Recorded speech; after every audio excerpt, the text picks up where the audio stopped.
As a kid, I loved professional wrestling. I grew up in the 1980s when there was no shortage of pro wrestling if you were a fan. I watched any of it I could find. Plus, I was blessed to have a mother who was highly interested in the sport because she grew up watching it with her father. So when she sat me down at 3 years old and started watching professional wrestling with me, I didn't know much about it. All I know was that I was hooked. A lot of things would change over the course of my life, but one constant always remained: the fact that I was always a pro wrestling fan and was fortunate enough to get to spend almost a full decade involved in the business that I loved. For this series, I really want to focus on the promotion, the company, the product that really shaped a lot of my pro wrestling fandom over the years, from childhood all the way up to when it ended. Ladies and gentlemen, I'm talking about World Championship Wrestling. And this series focuses on their groundbreaking program that would challenge the WWF status quo of Raw. I'm talking about WCW Monday Nitro. I can still remember coming home as a sophomore in high school after football practice, the night of the first Nitro, getting home, showering, getting my homework done, and getting ready to watch Nitro. I remember because it was always a big argument with my dad because he was a football fan, which I am too, but I was more interested in watching professional wrestling. I wanted to see Nitro. I knew it was debuting. As a WCW fan, this was what it was all about. They were finally getting their leap into the prime time spot. So this series is going to track WCW week by week from September 4th, 1995, all the way through to March 26th, 2001, or as I've always called it, the day wrestling died. So sit back, relax, and get ready to take a 6-year journey with me over the course of however long it takes me to get through this whole series of WCW, Monday Nitro, Thunder, and we'll be talking, of course, about Saturday night and all the other WCW programming. We'll have results and things for you at the end of the videos for the ancillary shows, but let's get into the first Nitro.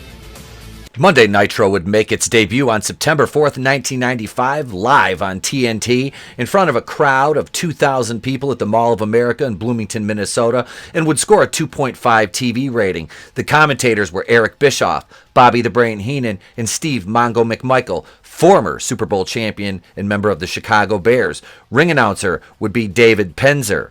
At the time of the first event, the current champions in WCW were the WCW World Heavyweight Champion Hulk Hogan, U.S. Heavyweight Champion Sting, Tag Team Champions Bunkhouse Buck and Dirty Dick Slater, and the TV champion was the Renegade. The first ever match on WCW Monday Nitro would see Japanese legend Yushin Thunder Liger, who's still active as far as I know, take on his opponent back at Super Brawl 2, Brian Pillman. Yes, Flying Brian Pillman. The loose cannon Brian Pillman, as he would later be known. So a little background on this match. Liger was representing, obviously, New Japan Pro Wrestling, and Mongo at one point during commentary asks if he brought Ginsu knives, which is really bad by today's standards. I kind of chuckled still because I have, well, just that sense of humor.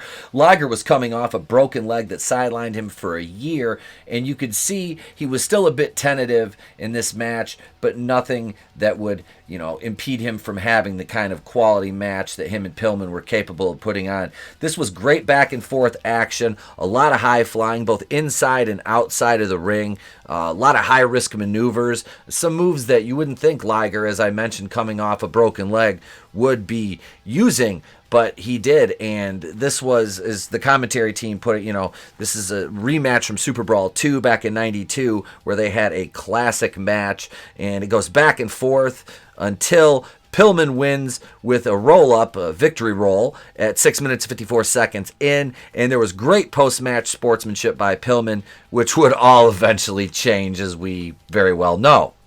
So your winner, Brian Pillman, of the first match on Nitro. We then cut over to the current U.S. Heavyweight Champion Sting, who is cutting a promo on his longtime rival, sometime friend, former Four Horsemen teammate Ric Flair, as they will be locking horns for the U.S. title later on this evening. Are you guys hungry? Let's go over to Pastamania, brother. Live on commentary, Eric Bischoff goes back to a video package of his pre-taped interview with Hulk Hogan, WCW World Heavyweight Champion, over at his restaurant, Pastamania has got all my Hulkamaniacs running wild. Pastamania, which is a very odd product placement for Hogan, who will pretty much shill anything. Hogan assures Bischoff that he's eaten so many Hulkaroos and Hulka-Yous that Bubba better watch out, brother. And I've eaten so many Hulkaroos and Hulka-Yous. Next up, we hear that familiar music from 2001: A Space Odyssey, and Ric Flair, the Nature Boy, making his way to the ring to face his longtime rival and current U.S. Heavyweight Champion, Sting.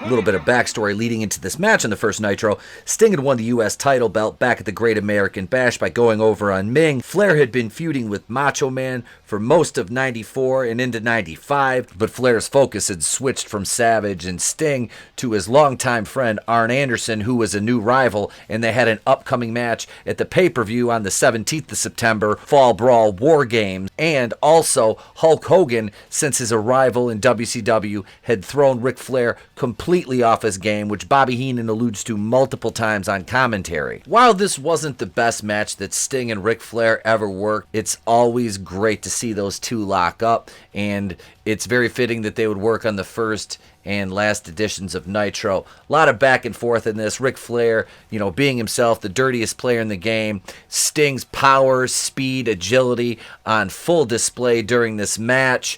It was actually a very good mix. These two always work well together in the ring, and that's a testament to how long they were working together at this point. Back to the NWA days and into this new era of WCW. And there were distractions aplenty during this match, the first and most notably being the reappearance of Lex Luger in WCW, who was fresh off literally the night before working for WWF, and at that point in time it was unheard of for a competitor to appear on, say WWF, and then the next night you show up on WCW television live. That did not happen back then. But Luger walked down to the ringside and then walked away as he was escorted by WCW security. Speaking of people showing up at ringside, hey, it's Arn Anderson in a tracksuit.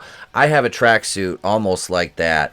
I will wear it for one of these videos. It's not quite that color. It's not a Nike. It's an Adidas. And actually, I got it about the same year, 95. But Arn comes down to the ringside, and Flair has the figure four locked in. He's using the ropes, refuses referee Randy Anderson's count.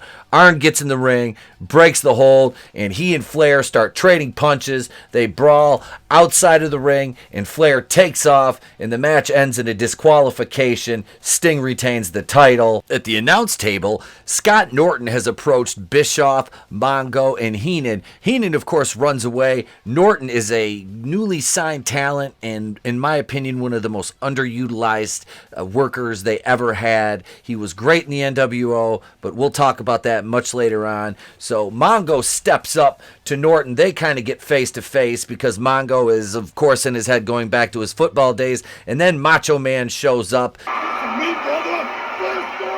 So on September 11th, 1995, we'll see the in-ring debut of Scott Norton in the WCW as he takes on, oh yeah, the madness, Macho Man Randy Savage. We get a Sabu vignette in between matches as he'll be making his debut next Monday night on WCW Nitro. Another promo for a debuting superstar, Mike Rotundo, a.k.a. VK Wall Street, with their play on Vincent Kennedy McMahon, as McMahon had been taking shots at Billionaire Ted with the skits that they made. Wall Street says in his promo, "I'm sure that the IRS will be watching me." Another play on his horrible gimmick from his time in WWF. We're then joined by Mean Gene to tell us who won the 1995 Harley Davidson, but not before he instills a little bit of wisdom, knowledge, and background on it. To think I could have bought 10 acres of land here for 17 grand in 1953. The best part of this whole segment is there's actually a payoff for this contest for the Harley Davidson, and we see it, I believe it was at Halloween Havoc 95 from Detroit, when Mike Hill and his family are there with Mean Gene and Hulk Hogan to receive the keys in the bike, the 1995 Harley-Davidson Softail. Well, now it's time for our main event, the one we've all been waiting for all night, Big Bubba Rogers. Yes, that Big Bubba Rogers, formerly the Big Boss Man of WWF, which made this match a little bit smoother, I think. Well, let me finish. As smooth as it can go in a big hoss fight like this. But you have Big Boss Man, Big Bubba Rogers, who has worked with Hulk Hogan back in the WWF days, so there's a level of familiarity there between them, which can make even a hoss fight look a little bit smoother. Then the World Heavyweight Champion makes his way to the ring, the man of the 3 Demandments, the training, the prayers, and the vitamins, the World Heavyweight Champion, accompanied by the Mouth of the South, Jimmy Hart. Of course, we're talking about the Hulkster, Hulk Hogan, who rips the shirt and is ready to get this party started right. And this match goes, as I said, just about how you would expect a match with Hulk Hogan and the Big Boss Man or Big Bubba Rogers to go. It's a hoss fight. A lot of big guy moves, a lot of pushing, a lot of shoving, a lot of punches, a lot of kicks, a lot of chokes. They go inside and outside the ring. Bubba hits a lot of power moves and gets a chance to show off, some good offense for him. Hulk, of course, hits his comeback spots. There's a cute little spot in the corner where he kicks him and then pushes him over. Hulk does show some aggression as he stomps on Bubba's head, kind of twists the boot at one point. And then we get to the finish, of course, which, how do you think a Hulk Hogan match against Bubba Rogers is going to finish? All together, big boot, ropes, leg drop, cover. 1, 2, 3, finish. Get up, turn around, pop the crowd, because that's what Hulk does, and that's what Hulk has always done. Dungeon of Doom comes running in. Hogan clears house. Luger comes down to the ringside, has Hulk's back. They spin, bump into each other. Fists go up. We're not sure if we're friend or foe at this point, though. Hulk and Lex go back and forth on the mic once Mean Gene gets in there. Macho Man and Sting come in. Jimmy Hart is in there to keep everybody, so cooler heads will prevail because Luger did help Hogan. Luger tells Hogan he wants a title shot. Hogan says he's the champion. That's the way it's going to stay forever and a day, Jack. And then Lex Luger tells Hogan why he's really there. I am sick and tired of playing around with kids.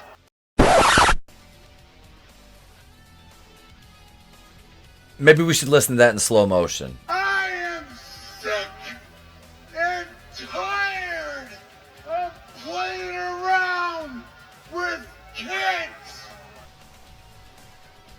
Okay, we'll just move on. I'm here to get on with the big boys. Lex, you're really not helping your case here. So that's where we leave this week. The match is set for next Monday, September 11th, 1995. Hogan vs. Luger, World Heavyweight title on the line. Heavyweight title, if we can keep it under wraps. This was a great way to kick off Nitro. A good debut, 3 decent matches. You had a little bit of outside interference, but it all to the storylines that you have cooking right now on the kettle. For me to sound like a Mongo McMichael reference or something, I don't know. But let me know what you guys think in the comments below. I enjoyed this Nitro and I enjoyed making this video for you guys. The second part will be out probably next week, and then we'll have the pay-per-view after that as well. Oh yeah! Let's get to those Saturday night results, shall we? And then we'll take it.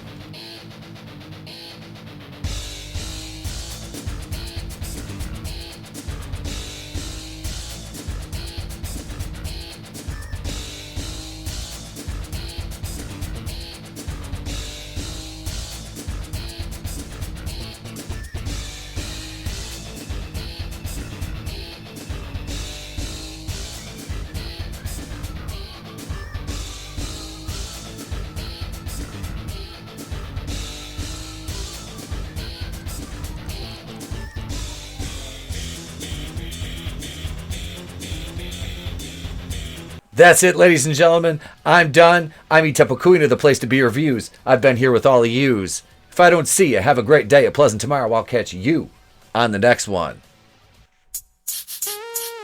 Oh, yeah, I almost forgot to tell you.